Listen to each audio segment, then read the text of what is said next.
Welcome to Blood and Business. I'm Bethany. And I'm Cassie. Today we're taking a visit to the cemetery to remember a part of American history whose grave is still warm to the touch. As children, my sisters and I went to a show, but our kids will only hear tales and myths of the animals, the ringleaders, the tents. You may mourn their passing, or you may disagree with the ethics of the entire idea and be glad that this chapter has come to a close. This sibling set founded the longest reigning circus dynasty America will ever see. They are the Ringling Brothers.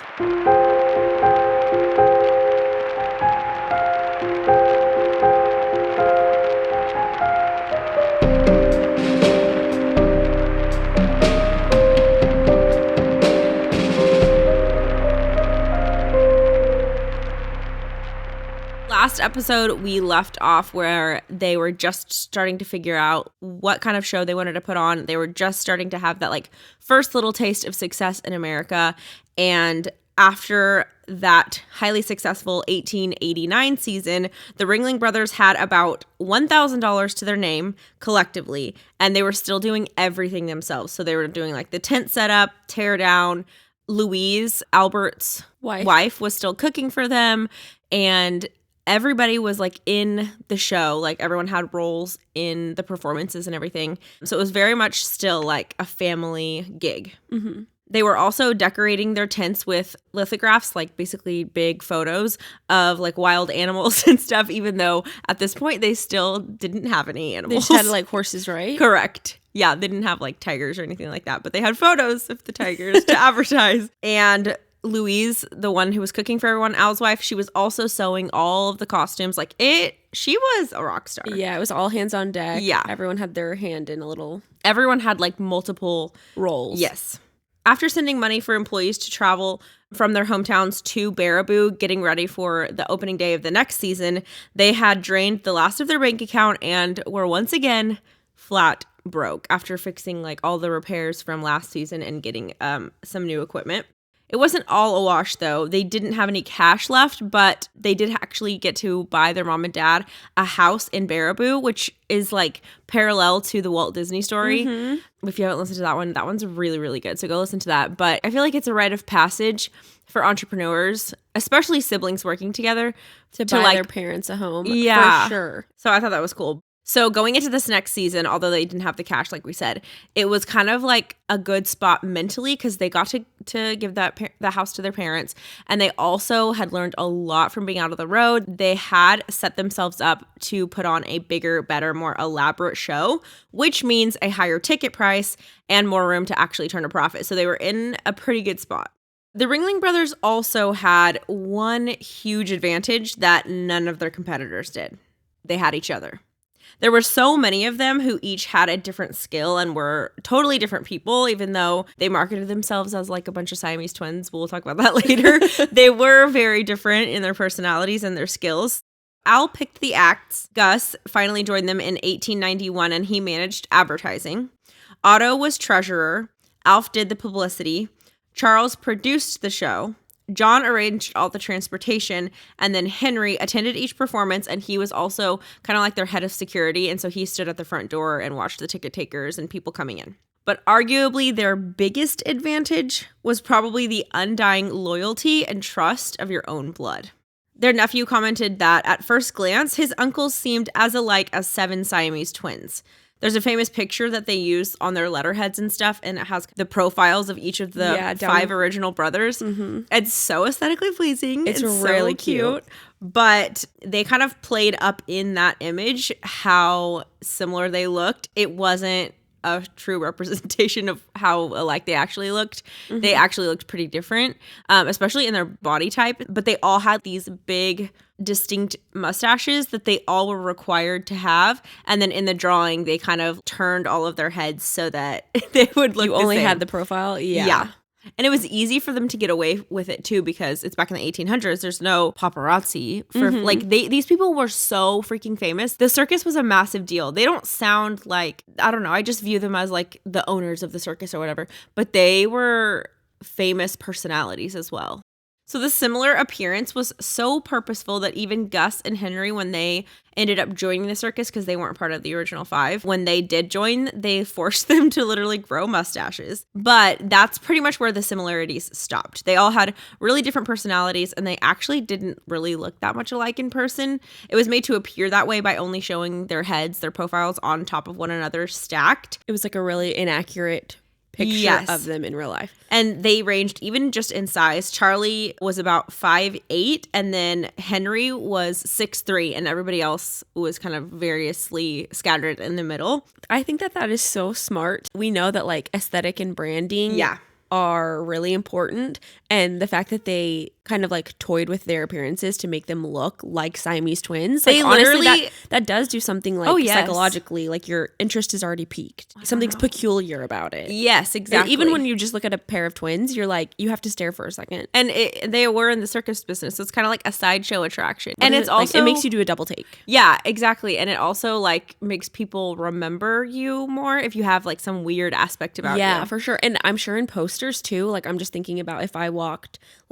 walking in New York City or something and I see this poster with 7 identical people or very similar people, you have to stare for a second and think like, is this the exact same person and it's just like a cool art piece? Yep. Or are these 7 different people? Mm-hmm. And then it makes you stop and read, and I think that they knew what they were doing. They definitely knew what they were doing.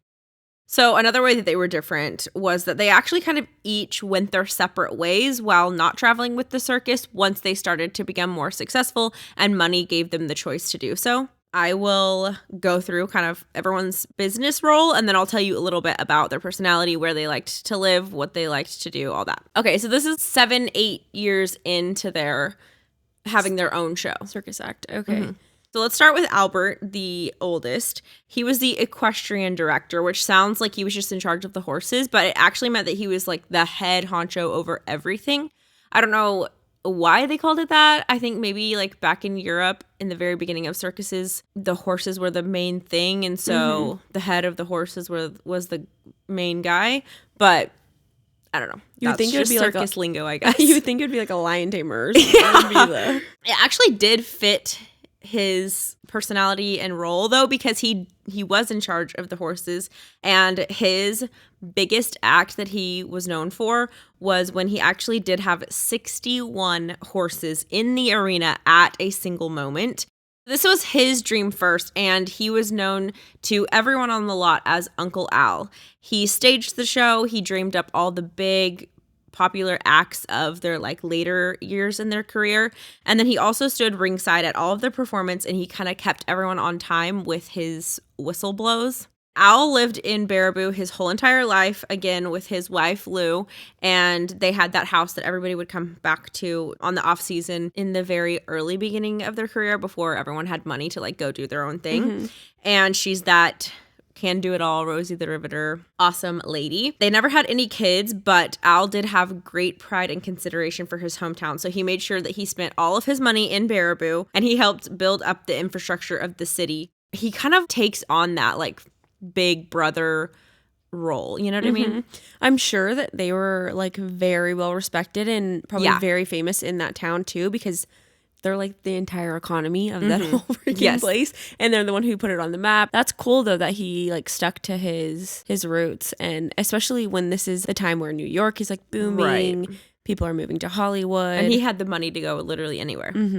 He's also said to be the most circus man out of all of the brothers, which I think is adorable.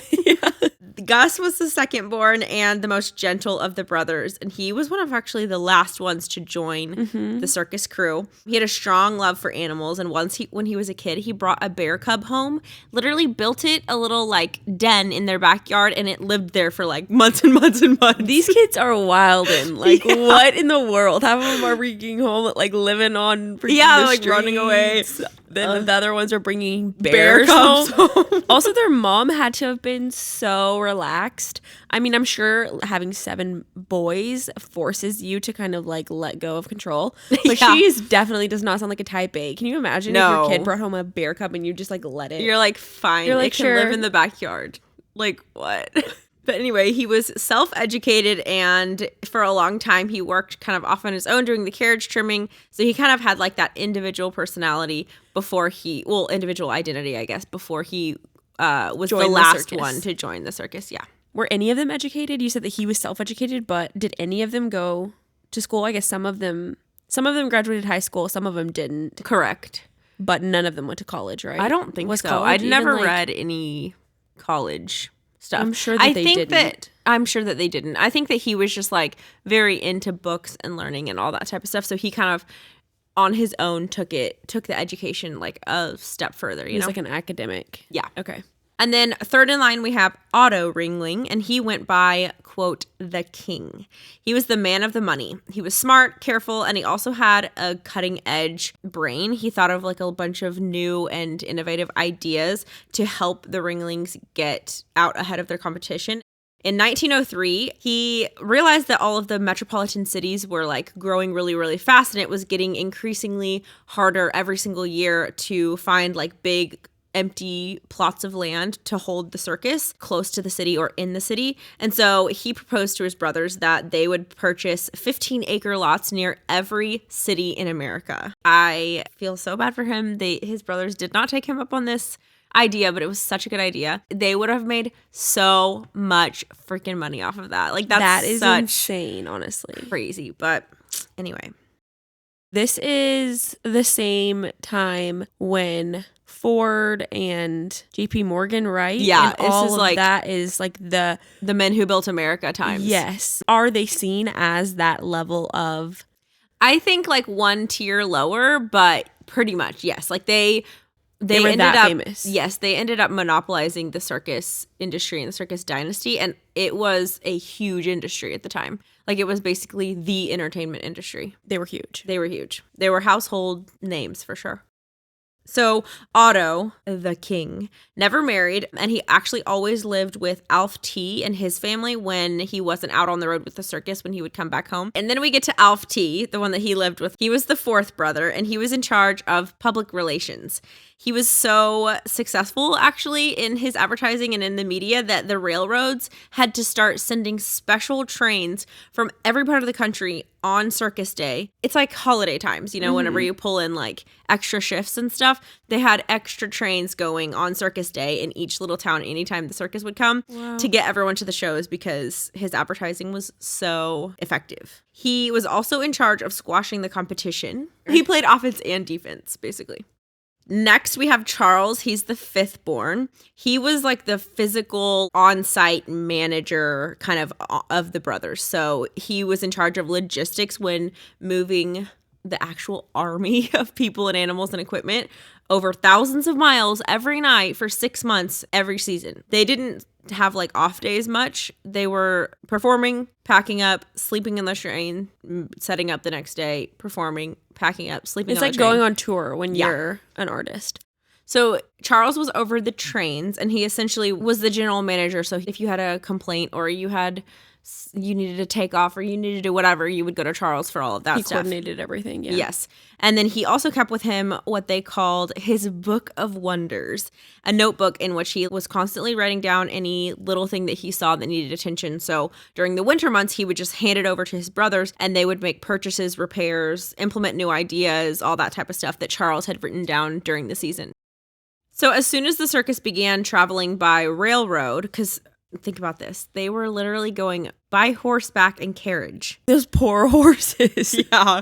So I also want to know, like, if the horses that were in the show were also the horses that were like probably lugging everything around. Oh no, that makes me really sad. I mean, maybe they enjoyed it. Maybe they're like little worker bees, and they liked having. That's how I envision sled dogs. And also that gives context. Think about what time period this is. Within decades, it goes from you can't really leave your hometown or like the 10-mile radius because horses are your only option for transportation, and then railroads, and then cars, and then it's just like planes, everything explodes, and then railroads go away, and it's really only used for like radio goes away, TV comes about. It's so creepy to think about. I just can't get over the fact that the Disney story seems worlds away from this story, and they're literally right here at this same moment when railroads are coming into the into the equation. And it also shows you why Walt was so obsessed with railroads, because it really did change America, and we just can't understand what a big deal it was. Yeah. I know. Like, what is that for our generation?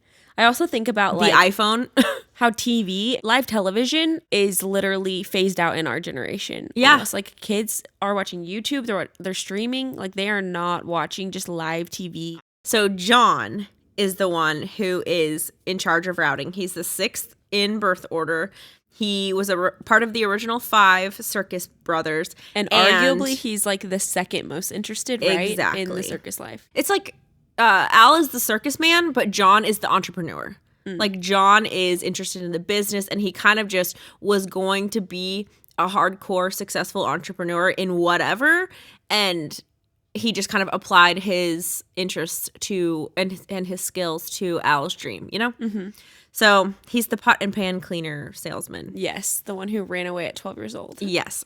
So this routing job was super detail heavy because he had to plan out the exact time and whereabouts of the 4-train, 100-car caravan in coordination to dozens of railroads and hundreds of branch lines, and make sure that they weren't going to crash into another train. That is just not a job that I would think that smaller one of their like owners was like assigned to that. You'd think you'd hire out a company, or like just the government was like running the railroads, like, or like, yeah, exactly. Do you know like, what I mean? The railroad lines you would go to them and they would just coordinate it for you. Why in the world is this side it's company? the wild, wild west. I don't know. Everything's new, and you're doing everything because they yourself. Owned their trains, so really they were only using the tracks. But you know still, what I mean? I don't know. Crazy. I wonder actually if planes, like, how those get coordinated. Is it like one overarching, making sure that all the different plane companies are not going to crash into each other? To be, right? Yeah, because how is an individual just like side company supposed to coordinate sure with that all of the other random companies? There has to be. And back then, how did they get all that freaking information? You know what I mean? Like, that just sounds like the hardest job ever. It does. And he was eventually so familiar with it because it was so demanding that he could tell you exactly where to get from anywhere in the U.S. to anywhere else in the U.S. without looking anything up. Train time, junction points, connections, all right off the dome. Are you kidding? Like, that just doesn't sound like real life. That Insane. Sounds crazy. Like he was like Prodigy or something. Yeah. So anyway, it was his skillful routing of the circus that allowed them to avoid direct conflicts with their competitors and like staying away from circus dates of other circuses in the same town. In later years, John also traveled to Europe and he scouted talent to hire because European circuses usually performed out of a permanent venue location instead of like a traveling tent situation like in America. Oh, interesting. Yeah, so the performers had a lot more rest, first of all, and a lot more time to learn, invent, and like practice new tricks. So it was almost like theater or something, like Broadway. Yes, it was definitely like that. And so Europe was where the real talent was because they were dedicated to actually honing their craft rather than trying to just like get from place to place every night. And so if you were truly going to have the greatest show on earth, you had to hire the greatest performers on earth. And that was in Europe.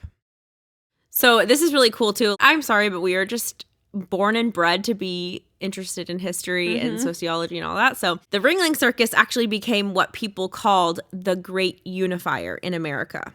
There were all ethnicities, all languages, all races working together under the big top and in the sideshows and also in the audience because any and every person could enjoy watching it without a language barrier, or it really didn't have much of a need to understand culture either because slapstick comedy is slapstick comedy. Right. You can kind of just understand shock that no and matter awe what. is shock and awe. Exactly. Yeah. So there were millions of immigrants arriving in the U.S. at the time. America right here, or the United States, crazy what is happening right now. Everything's changing. It's exploding. Actually, 28 million people arrived in the U.S. in just the 50 years between 1880 and 1930. Can you imagine? Like, what a time to be alive. I would give anything to have like a day. Same, dude. Oh, in this go era. to Ellis Island and just people watch. Literally see what it was actually like. But that was something that, like, a massive positive bonus and something that influenced culture and just society so much more than I ever would have realized, was that the circus had a hand in, like, unifying, like you said, all of culture, all races, all ethnicities. Everyone could come together and, like, bond over that experience, which I think is so cool and, like, such a, I don't know, like, not well-known thing. No, I would have no idea. Guessed. I just thought the circus was the circus. And I honestly looked down on the circus and was like, yeah, it's kind of trashy. Like, trashy, bad ethics, like, animal cruelty. Grimy, little sketch. Yeah, and, like, freak shows. Like, how is that kind? What, like, all of those types of things. But in the documentary. Yeah, we watched a PBS documentary about the circus. About how it unified people, but also how it gave kind of like outcasts a place to belong. And you kind of see that and get a glimpse of that in The Greatest Showman, if you've seen that. How they were all the freaks of their family or the outcasts of their towns. A lot of them weren't able to get like normal jobs because people weren't going to hire the bearded lady or a midget or the albino. Yeah, like they either looked weird, sounded weird, whatever. People were scared of them. Yeah, and there was definitely more ability to like be prejudiced or to be whatever. It honestly probably might have been that first line of fire in breaking down prejudice against disabilities or differences. Right. And people are naturally scared or fearful of like what they don't know or what they haven't seen before. And everyone is going to be curious if they see someone that they've never seen what they've looked like before and all of that kind of stuff. But I don't know. I think it's so interesting and something that we should give more credit to. The circus needs a little bit of credit for that. Yeah. They also need some credit because at the time, it was also the best example of women's rights in the country. Women on the lot were treated equal to men. They earned salaries alongside their male co-stars. And they even had a performer, the Ringling Brothers did, called Lady Hercules. She was presented by the Ringling Brothers to be the pinnacle of femininity and strength in the same body, which was a groundbreaking idea at the time. Her name was Katie Sanduina, and she was also the head of the Circus Suffragette Club. So, like we said, the circus hasn't really been that big of a deal in our lifetime, but in the 19th and early 20th centuries, it was literally the epicenter of culture, and it was kind of like a microcosm of what was actually going on in the country at the time.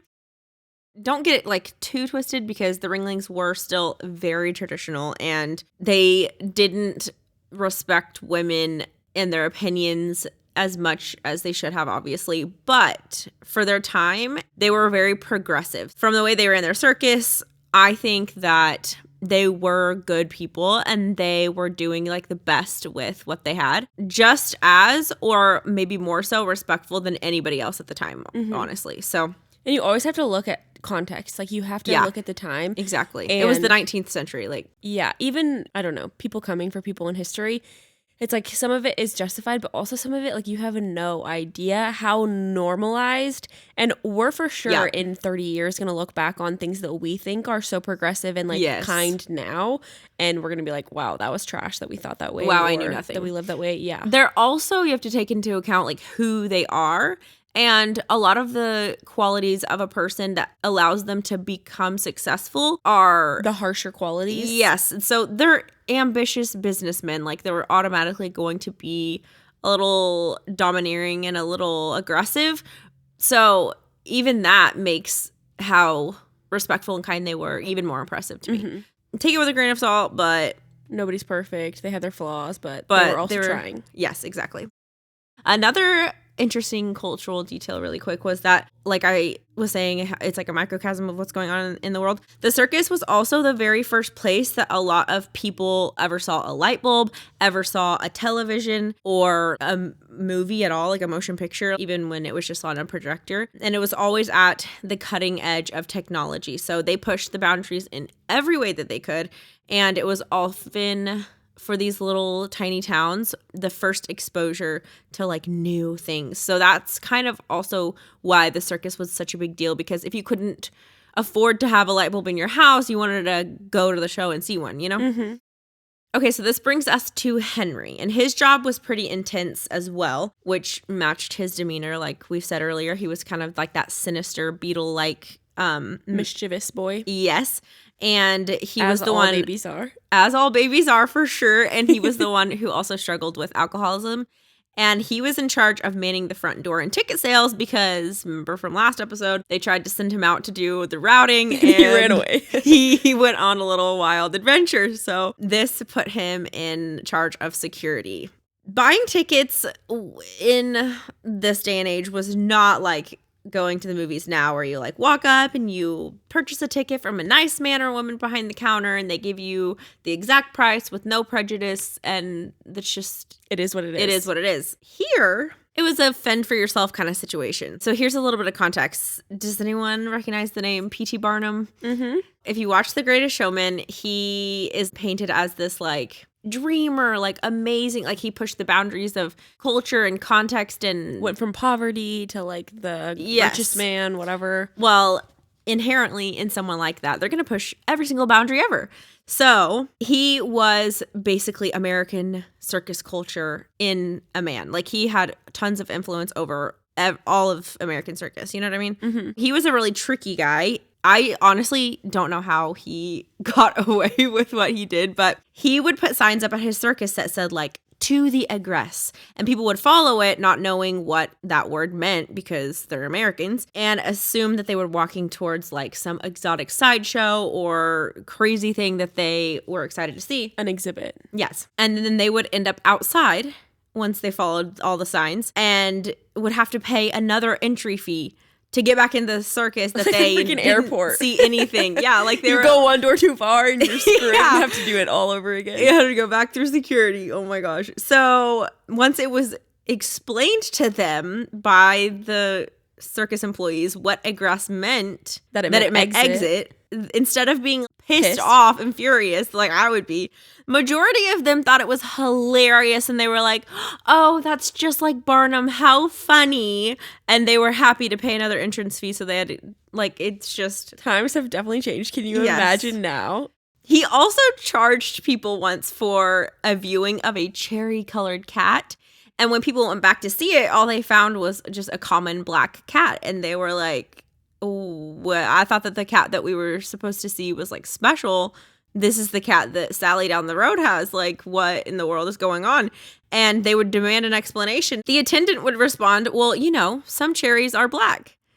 And they all apparently just thought that that was hilarious, got a kick out of it. And some would even go back into the main circus area and they would tell everyone, oh my gosh, have you seen the cherry colored cat? It's a wonderful exhibit. And they would funnel people into the trick because I thought that they were like getting in on it. Oh my gosh, that's hilarious. So, I want to be friends with these types of people. Like they were just there for the jokes. We're not taking life seriously at all. So needless to say, the circus world was very familiar with deception and trickery, and this bled into all areas of circus life. So this brings me to the tickets. Ticket sellers were not paid by the circus at all, which is weird, right? Like, they're working for the circus, that they don't get paid. Some even paid the circus for their job position. And you know how they made their money? How? By shortchanging the customers. That was just the norm. How is that like a position? That like was you so, literally know that you're Yes, what? It was so commonplace that was literally how they made their money. And obviously the management of the circus were down because they didn't have to pay the sellers wages at all. They just gave them an opportunity to steal. Rip off people. The ticket sellers' best trick was that they would act like they were giving the customers too much money back, too much change. They would use a little sleight of hand and count one or two of the bills once or twice. And when they were counting the change back to the customer would grab the money and rush away because they thought that they were getting too much money back and they wanted to take the money from the circus. And so they were like, I'm freaking hightailing it out of here because they didn't want the teller to notice the mistake and then grab the money back. And they wouldn't realize that they were actually getting ripped off until the opportunity was long gone to fix it. And so Wow, that's honestly so smart because they're literally like shoving it in their purse. They're not going to sit there and count it. Exactly. And like make a show of it. They're just like... Some of them probably never put it in realized. their pocket and ran away. Yeah. Oh, I'm sure most of them didn't. Because they watched with their eyes. Yes. Get back too much money. And no one's thinking this person is doing a freaking magic trick in front of my eyes. Like, you're just counting the freaking... You're just the ticket salesman. You're not a part of the show. The 1800s really seem just every man for himself. Wild. Some circus owners would actually hire pickpockets to come and steal from people at their circus, and then they would split the winnings with the pickpocket at night. Over the what the world? Over the years, these petty crimes turned into organized theft and the black market, basically. And a lot of times, like more than we would like to think about, the night would literally end in murder. Nuh-uh. It was bad. The Ringlings believed that honesty was really just better business.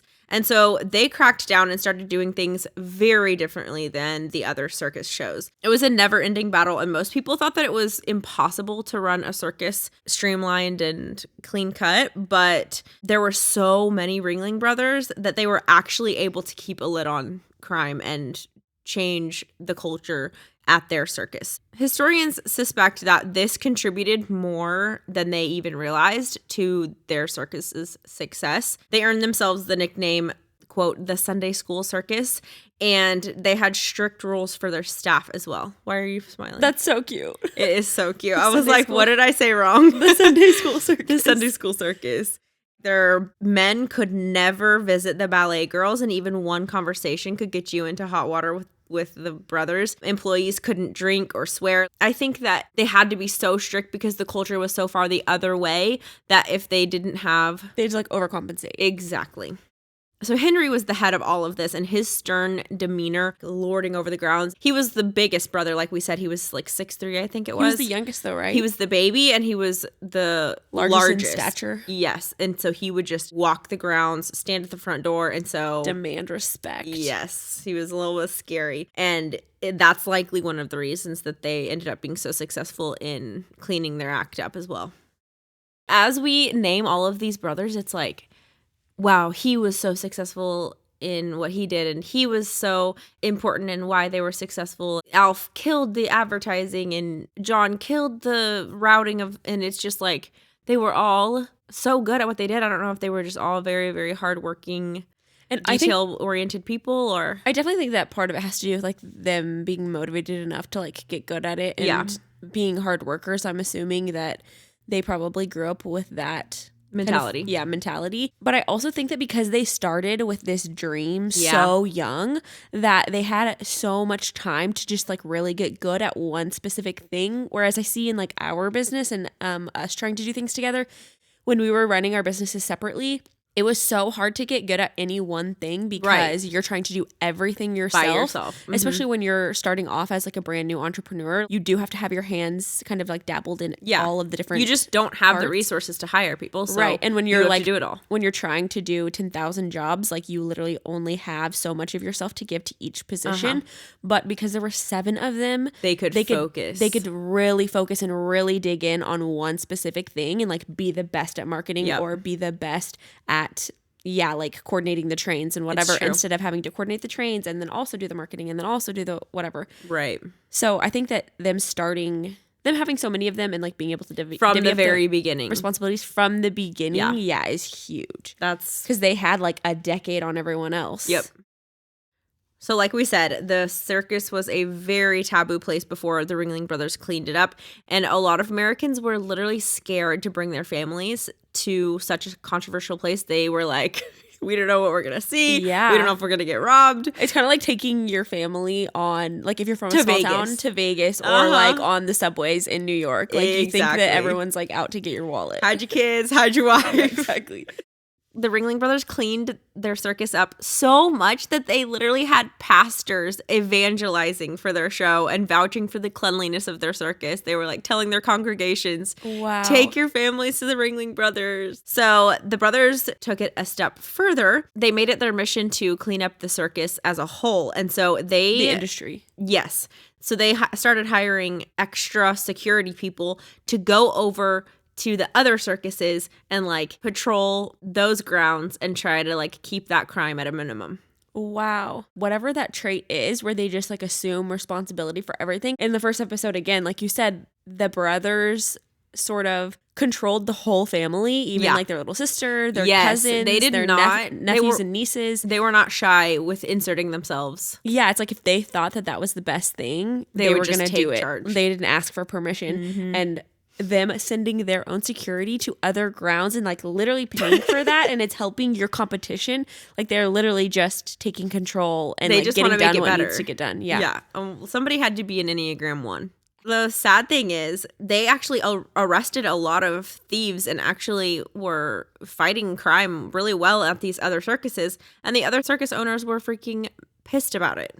I mean, it's a little overstepping a little bit, but they thought that if they could clean up the whole idea of the circus and change the perspective in America, it's like a rising tide lifts all ships? Yeah, something like that. I don't know. You know, whatever it is, you get it. If they could get more of America interested in the circus, that's more business for everyone. For everyone. By 1900, the Ringlings had one of the largest traveling shows in America, next to one other infamous show. Okay, so we're going to be introducing a plot line that is very, very important to the Ringling story. Barnum and Bailey are probably familiar names to you, but if you don't know, in 1906, James Bailey died, and he was P.T. Barnum's partner in his circus, and they were really like the big circus kings, even bigger than the Ringling Brothers in America at the time. They were like the first circus kings. Mm-hmm. First P.T. Barnum, and then he ended up joining his circus with Bailey's circus. We've already been referencing The Greatest Showman and all of that, and that is because we can't talk about the Ringling Brothers without talking about like the other huge players in the circus industry, and then they also kind of come into the Ringling Brothers direct storyline in a little bit. So P.T. Barnum was already dead. James Bailey dies in 1906, and the whole entire dynasty goes to his widow. So she hired a new manager to operate and travel with the show as her husband had whenever he was living, and things did not go so well. She telegraphed John Ringling and asked if he would like to have the job as manager of her circus. Like she wanted to hire John to just come and manage her circus. And so he took it to his brothers, and they decided to refuse the offer, probably hoping that what happened next would be another option. 1907 wasn't a great year for American finances overall, so the Barnum and Bailey Circus continued to lose money like pretty rapidly because of the circumstances of Bailey dying, but also because of just the economics going on in America at the time. So their stock price plummeted to just 85 cents a share. And wouldn't you know, John Ringling began buying up as much as he could get his hands on. Of the stock? Yep. Oh my gosh. Again, he was the most ambitious of the brothers for sure, business-wise, but also kind of just every area of life. And so he had the mindset of Rockefeller, Vanderbilt, Carnegie, kind of like we talked about earlier, those industrial giants of his age. Mm-hmm. And they each had monopolies of their industries. And so he's like, you know what I'm seeing in my future? A monopoly of the circus industry. And I don't want you to get twisted. Like, they were already super successful on their own, but they did not have a monopoly over the industry like those other industrial giants did. And that's what he had his sights set on. They hadn't ever had a chance either to play the greatest city in America or the crown jewel venue of the U.S. You have to know where. Madison Square Garden. MSG, baby. I'm sorry, but there's like literally truly nowhere better than New York City. I have to agree with them. Like, you have made it. But the Barnum and Bailey Circus operated out of New York City. That's kind of where their hub was. If you watch The Greatest Showman, you'll see it's crazy, but they stored like their animals, everything was in the city. Yeah, that's crazy that there was enough room. I mean, the for city that. Was so different. It was a baby back then, but still crazy. That kind of makes sense, the different markets that they kind of had. Yes. So the Ringling Brothers were huge. They just had a different They were niche Midwest market. Yeah, they were all over the Midwest and probably more of the West Coast. Yeah. And Barnum and Bailey were like the city kids. Yes. So they obviously, since that was like their hub, they had their thumb on New York City. And the only venue worth playing in New York City was Madison Square Garden. And so since they couldn't ever get a show there, they just never bothered trying to tour New York City because, like, why would you? Yeah. That summer, the stock market completely crashed so bad that the Ringlings had to rush money to the Bank of Baraboo so that it wouldn't go under because the bank was in danger of going under. So in the midst of her panic, John Ringling began negotiations with Bailey's widow, and in 1907, the Ringlings bought the Barnum Bailey Circus, their largest competitor, at a very, very reasonable price. Emotional business decisions are never a good idea.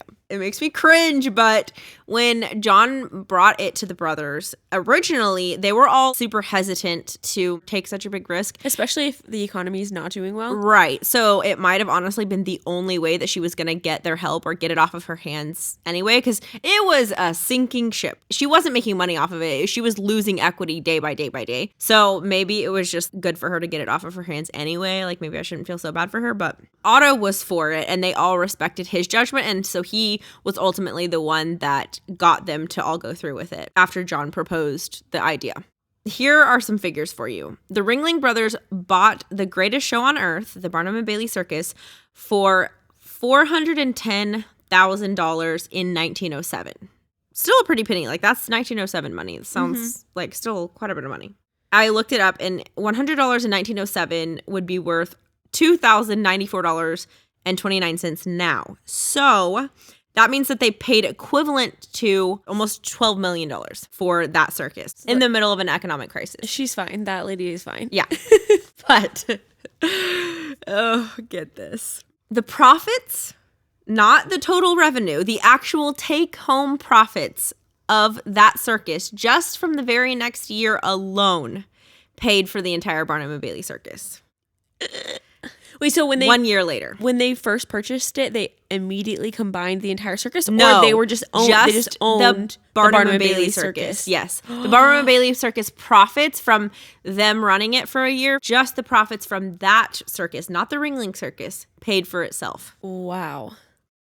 Speaking of stealing and steals of a deal, the Ringling Brothers actually didn't wait until they had purchased the Barnum Bailey Circus to start using that slogan, the greatest show on earth. They began using that phrase a couple of years before there was any talk of them purchasing the show at all. Oh my gosh. When Bailey that is called manifestation. Exactly. They were just assuming ownership of it. You know what? I see in our future, we're going to be the greatest show on earth. So let's just advertise it. Let's just call it like it is. After acquiring the Barnum Bailey Circus, the Ringling Brothers were officially the circus kings. They kept touring, like we said, as two separate shows. So the Barnum Bailey Circus and then the Ringling Brothers Circus, but behind it, behind the like publicity, they owned it all. Al and Charles ran the Ringling Brothers Circus, and then John, Alf T, and Otto ran the Barnum train. And then by the 1910s, the Ringling Brothers had more than 1,000 employees, 335 horses, 26 elephants, 16 camels, and a bunch of assorted other animals. And they traveled on 92 rail cars when you looked at both of those circus shows together. Oh, no. That's just the Ringling Brothers Circus. Oh. The Barnum and Bailey Circus was roughly the same size. So 2 of those circuses touring, and they owned all of it. That would be so much fun, honestly. I think that type of hustling, workaholism, whatever you want to call it, would be, yeah, you just like get to fully immerse yourself, and that's like your only job your is life just purpose. Yeah. Hence probably why they didn't have a ton of kids. And half of them were they were millionaires and like didn't own homes. Yeah. They're like, our life They're like living with their siblings. They have billions of dollars in the bank. They're like, can I crash on your couch? Yeah, they're like, so while I'm not working for 2 weeks. Honestly, at that point, I would just freaking live in a hotel. Yeah. Give me the freaking penthouse at the plaza. And I'm good to go. Yes. Get some freaking room service. So in their downtime and off seasons, each brother developed their hobbies. Alf T practiced his music. Charles became an avid fisherman and picked up an interest in sports. Second to collecting violins, though. That, to me, is such a funny picture. Like, he's like a violin collector, but also an avid fisherman. Otto amassed a library of fine books, every one of which he read. Unfortunately, his interest in food contributed to an early death. He used to wake up in the morning and eat a large sirloin steak for breakfast. They were all such weirdos. Yes, like, they did not deny themselves a good time. They weren't high maintenance or like crazy. They were trust fund fully kids. circus people. They were weirdos, but yeah, they just liked what they liked and like they didn't really care. Henry was a reader as well, and he was the biggest homebody of all the brothers. He's the one that was the baby of the family. John was the only one who never really settled down, especially not in Baraboo. He's the one that ran away a bunch as a kid, and he really did not like Baraboo. He kind of hated it. That's like one of the, I don't know, so interesting to me, like the psychology behind personalities and nature versus nurture, and you are who you are. Kids like that, where it's like you can tell their entire future from the get-go. Like at 12 years old, he was like running away, being a salesman. Yeah. Like you could just project his entire life from that point. Yeah, he really only progressed in those characteristics. Yeah. He went further financially, geographically, and culturally than any other brother. And he was the one who would take trips over to Europe to scout the talent. And he and his wife actually studied high-class manners and art, and they became very high society themselves, which was a totally different world for both of them. The Ringling Brothers, I mean, they lived in a little tiny house with no plumbing in a small little Midwestern town that nobody knew about. They were not wealthy at all. And then his wife was a shoe factory worker, and she was scraping pennies her whole life as well. So this was like, I guess, something that they were just very passionate about and prided themselves in. Yeah, because it was not something that they had ever been exposed to before. A lot of historians actually say that the Ringlings came up not the hard way, but the impossible way. Despite his far-reaching travels, his contrasting interests from his brothers, and his, for lack of a better word, hatred of their hometown, John was a family man. He came home every year for Christmas and joined everyone at their parents' house, except for 1 year back in 1907. This was right around the time that they were purchasing the Bailey Circus. He wasn't going to make it back until mid-January because they were, that transition was, I'm sure, a huge undertaking. So his mother did exactly what I would do. She just postponed Christmas. They were not having Christmas without a single member of the family. So she decreed that this year, January 16th, 1908, was going to be Christmas Day, 1907. That's so crazy that there are so many of them and they're all still so close. Yeah. I feel like that would be harder. I don't know. Part of me thinks that would be harder to, like, easier for kids to fall through the cracks when there are so many of them. And they also started working so young and like were running away and stuff. You wouldn't think that a family that started out with like runaway 12-year-olds would still be so close as full-grown adults that had their own thing going, massive careers. You know what? I hadn't thought about this at all, but it requires an acceptance of who each person is. You cannot expect people to be who they aren't, and you are able to stay close when you can love whoever they actually are and not love the idea of them. Yes, want them to be who you want them to be in order to love them. Yes. Cassie and I are huge on expectations, and not necessarily that like high expectations will just like lead to disappointment, but your subconscious, maybe you're not even aware of them. Right. Those expectations are never going to be met by someone, and like you said, you have to just love people for who they are. Who they actually are. And not who you want them to be or expected them to be or just thought that they might be. And life is so much more beautiful when you can do that, I will say. Even with your parents, who you think your parents should be or what a good parent is, if you're trying to shove someone into a box like that. Who you thought that they were as a kid. Like, or what you needed. As you grow up and you gather more information about who people actually are, you've got to readjust. You just constantly pivot, and that's why communication and just like fighting, honestly, and all of the like the Ringling Brothers always had family interventions and like massive meetings that they would just hash everything out in. That's probably a huge reason too why they stayed so close, is that they didn't let anything go unsaid. They weren't constantly just shoving things under the rug. Like they would just hash it out and then agree to move on from there. When you have all of these subconscious expectations and like unsaid things that you need to hash out, but you're not. Or if your expectations are too rigid. Yes. Then, like black and white. Yeah. It's impossible for people to fit into that or to live up to it. And you'll always be disappointed. You'll grow bitter. And so, yeah, you're right. That doesn't make sense, that because they were all so weird in a sense and like they very all individual allowed each other people to just be who they were. Yeah. Even the one who was it Henry who was an alcoholic Yeah. and like stole their money basically. They just kind of tailored his job to fit him. Yeah, exactly. Huge. That is a huge lesson. They were married to the person, not their expectations of what that person was should be. supposed to be. Yeah. Huge. Honestly, let us just solve all your problems. You know what? Gus had actually already passed away at this point by Christmas, January 16th, 1908. And we'll get into that. But that evening, when they had their Christmas celebration back at their parents' house, all of her surviving 7 children and their families gathered at that home that they had bought for their parents when they first started becoming successful, which is, I think, super cool too. And they had a loud, argumentative, joyous Christmas, just like always. And later that night, Mother Ringling died in her sleep. What? That sounds like not real. A movie or something. Yeah. She was literally holding on until John came back home. She was waiting to say goodbye. Oh, that makes me want to cry. That's crazy how much like your heart and your brain can... How much power. Yeah. Like she was literally, she had determined like in her mind that was going to be Christmas, January 16th. And she needed her whole family together just one last time. Their family situation and dynamics wasn't all butterflies and rainbows, though. The family solidarity had an ugly side as well. When Ida married a man her family didn't approve of, not a single Ringling spoke a word to her for an entire year. Oh my gosh. And Ida is the baby, the true baby of the family. The true baby and the only girl. It was pretty dramatic. They had nothing against him personally, which is, I think, hilarious. They actually all loved him. But Henry North had been divorced before. And so whether it was his fault or not, in the 1800s and early 1900s, that was a mark. He was not good enough for their sister. It was a scarlet letter. So in trying to appease her family, she got engaged to someone else before she married him. Because they were all like, no, that's not allowed. And so on the morning of her wedding to the other person, Henry North, like with champagne and gifts everywhere, shows up, stole her away, and married her in Chicago. Oh my God. Also sounds like a movie.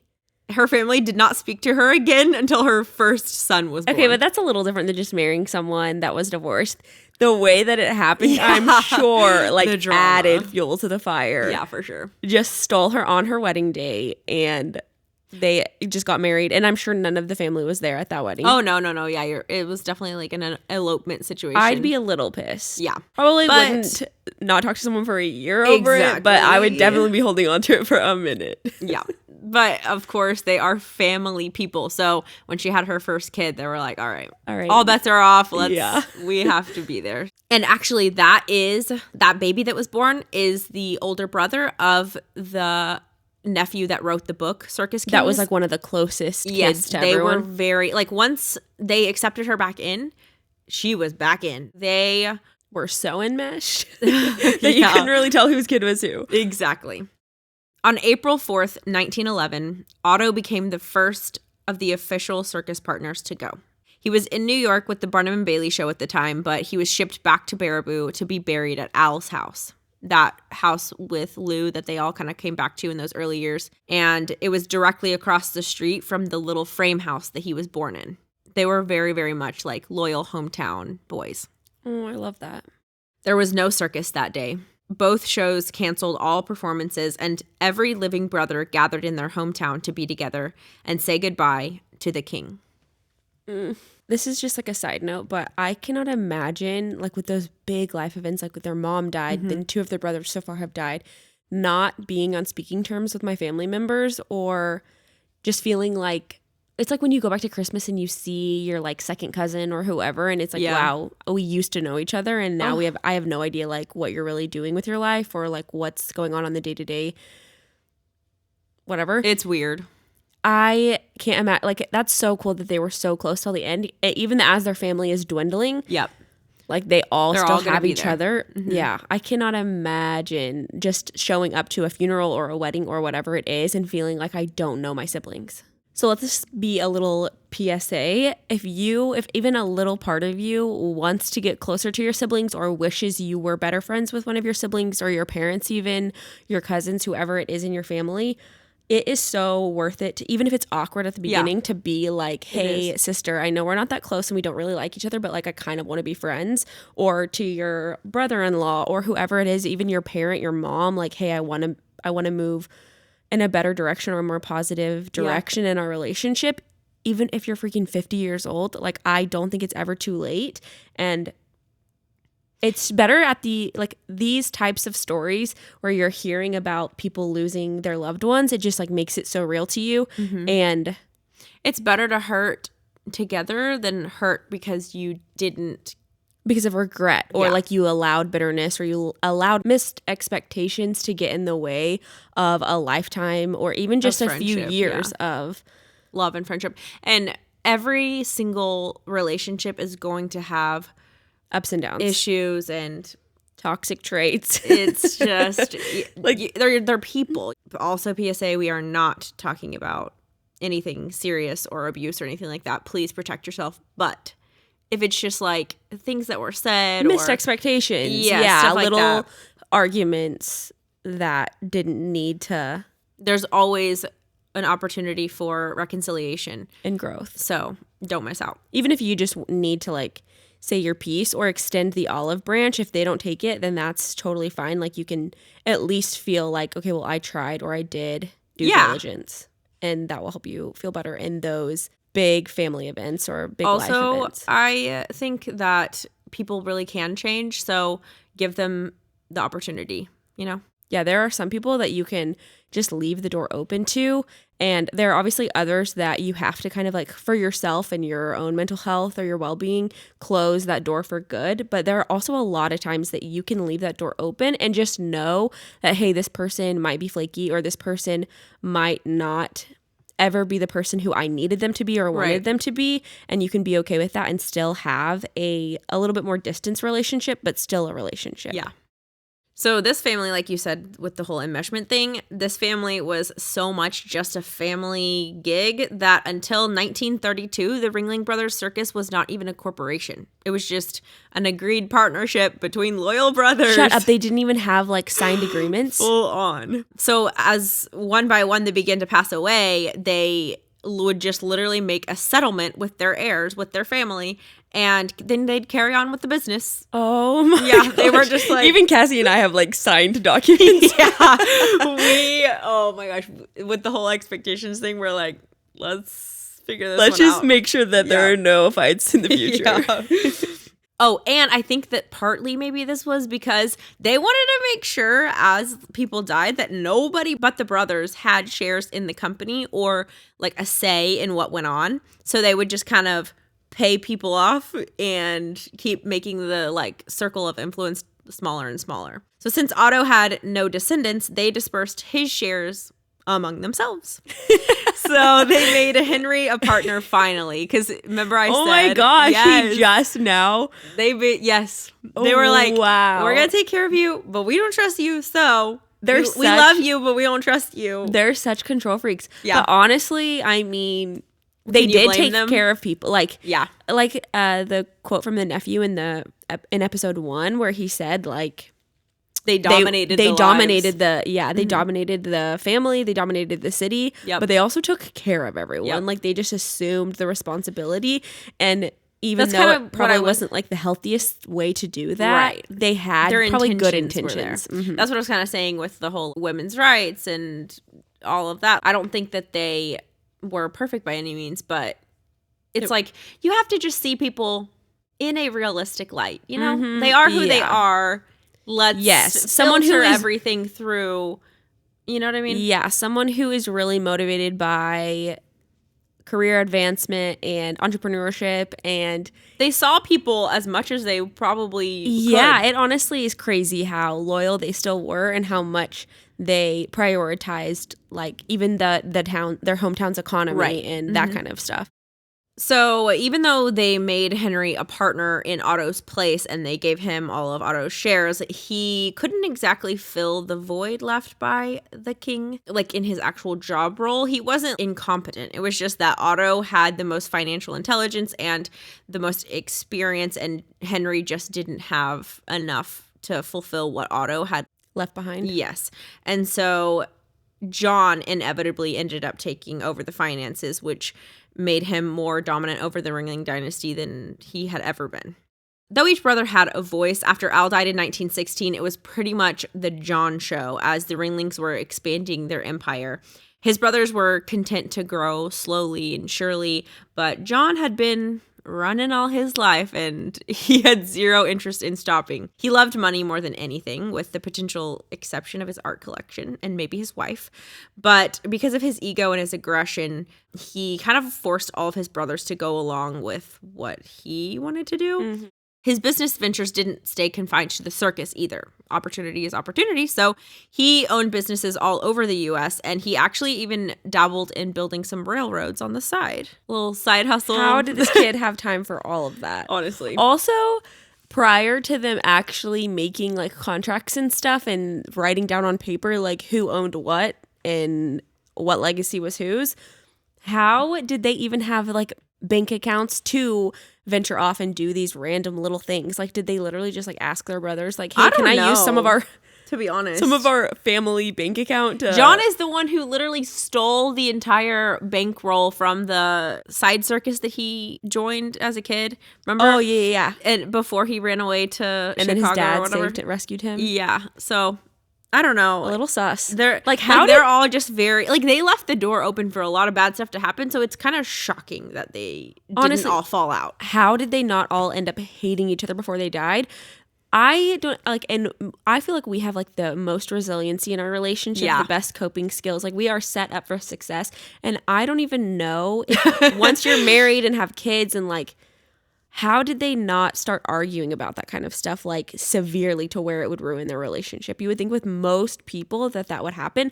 The only thing that I think saved them, like their saving grace, was that none of them were really that obsessed with money. Like they all were motivated more so by control and by being entrepreneurs. Like they wanted to do what they wanted to do. Right. They weren't so obsessed with like just being the richest. Just the financial, They weren't all greedy. Yes and no. Like, I don't want to say too much, but that is definitely how all 7 brothers were when they were all alive. But as the family kind of started to dwindle, it gets a little messy and a little bit sad. A little hairy. So we'll talk about that in length and detail in episode 3. So get ready for that. Okay, so let's rewind just a second because I casually mentioned that Al died in 1916, but I want to go ahead and give him his moment. It was a very sad occasion that brought all the Ringling family back to Baraboo. Most were in Florida. They had built homes there because, the weather pretty different from Wisconsin. But when Al Ringling died on New Year's Day, 1916, everybody rushed back home. He had been their equestrian director since the very first show in Baraboo, all the way up through the summer before his death. And while his brothers branched out financially and socially, and they had other business ventures, he remained a working circusman until the very end. It was his dream, and it was the catalyst for his death, too. On May 25th, 1914, there was a fire at a lumber yard just a few blocks away from where the Ringling Brothers Circus was performing. The burning embers drifted through the air and rained down on the circus grounds. It took 9 hours to extinguish the flames, and by the time Al had gotten everyone out of the big top and all of the animals to safety, most of the train cars had been destroyed. He was stubborn, and he spent the next 40 hours borrowing train cars, calling people, traveling to the next stop, and directing 2 shows the next day without a minute of sleep. The stress on his body from those 2 days caused him to develop Bright's disease and a heart condition. The toll it took on his immune system, paired with the stress that his brothers say he was always under, led to his death just 2 years later. Man. According to all involved, the main guy died that day. Everyone who knew him was heartbroken. What a legacy. They loved him, and he was like the dad to everybody on the circus grounds. Everybody on the lot was like, that's the main guy. I am so envious of people who spend and just have the guts, the determination, the motivation to spend their whole lives working for one particular thing. Like I feel like your legacy, like you said, is so much more widespread and distinct and powerful and rooted when it's all about like one thing. Yeah, it's pretty cool. So cool. Like, and it's so cool that he literally got to see his dream come to fruition, and he got to share it with his favorite people on the earth. Yeah, he literally like made it possible for his whole family to run a business together. Yeah. Like without him and without his dream, without his vision, they probably all would have just gone off and done their own things. And, for sure. Yeah. He kind of was that glue for the family. And his wife, he brought straight into the family. Like, she was kind of like the pseudo mom. Mm-hmm. Yeah. For everybody.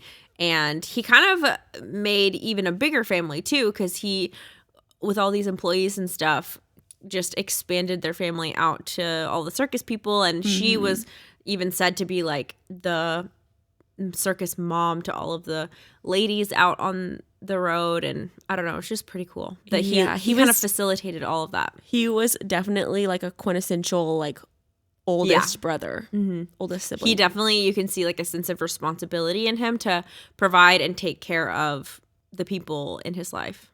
Pretty cool.